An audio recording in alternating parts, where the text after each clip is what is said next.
If you're here, it's probably because you feel it, that restlessness, that sense that life is pulling you in 100 directions, desires, distractions, doubts, and maybe deep down, you know this truth.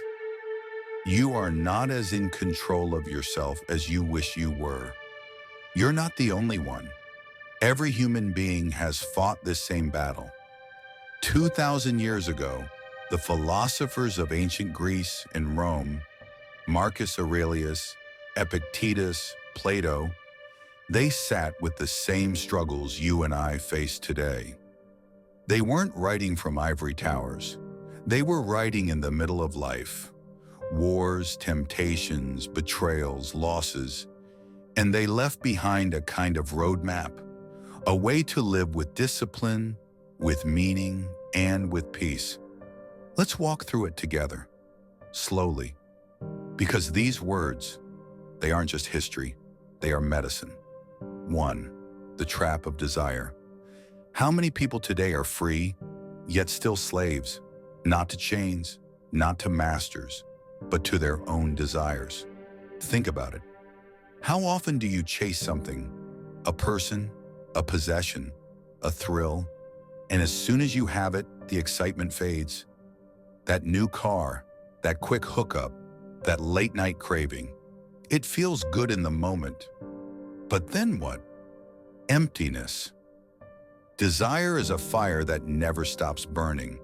The more you feed it, the hungrier it gets. And if you let it, it will consume you. The ancients warned us, to be ruled by lust is worse than to be ruled by a tyrant, because at least a tyrant can only control your body. Lust chains your mind. Pause. So ask yourself, who is in charge here? You or your impulses? How to break free? Next time a craving hits, don't jump. Pause, breathe, ask, if I give in, will I be freer or will I just be emptier tomorrow? Picture the desire fulfilled. See yourself afterwards. Is there real satisfaction or just another hunger waiting? Redirect the energy. Pick up a book. Train your body. Call someone you care about.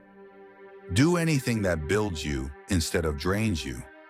Every time you resist, you grow stronger. Every time you master a craving, you prove you are not a slave. Victory over yourself is greater than victory in war. 2. The practice of self-mastery.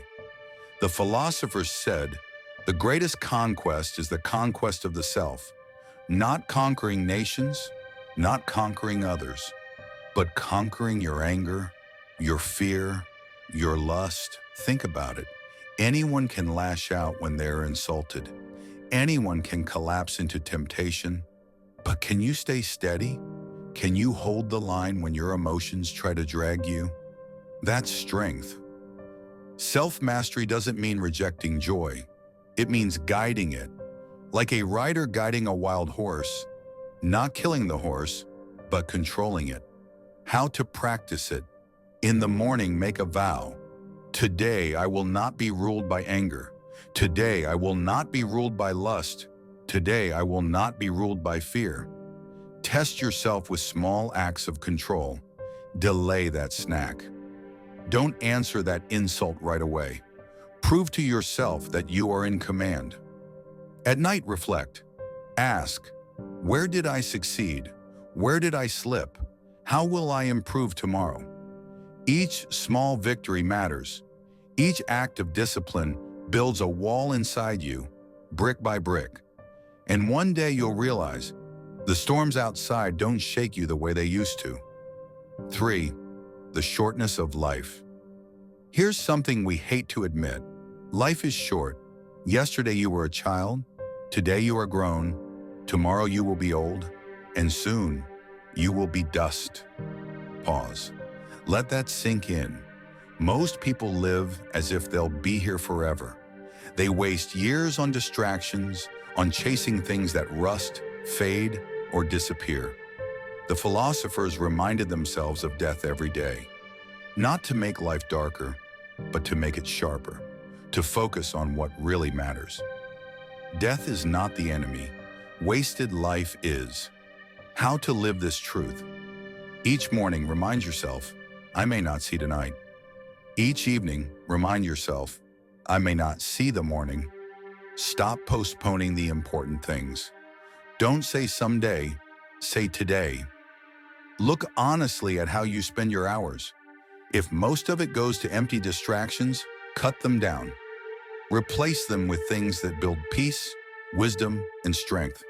You don't control the length of your life, but you do control the depth. 4. The strength of struggle. Here's the truth. Life will always test you. Pain, setbacks, betrayals, temptations. And you may wonder, why is it so hard? But tell me this, would you complain that fire is hot or that the sea is wet? Difficulty is part of life, and it is good, because struggle is the forge of the soul. The oak tree grows strong not despite the storm, but because of it. The wind forces its roots deeper, its trunk stronger, and the same is true for you.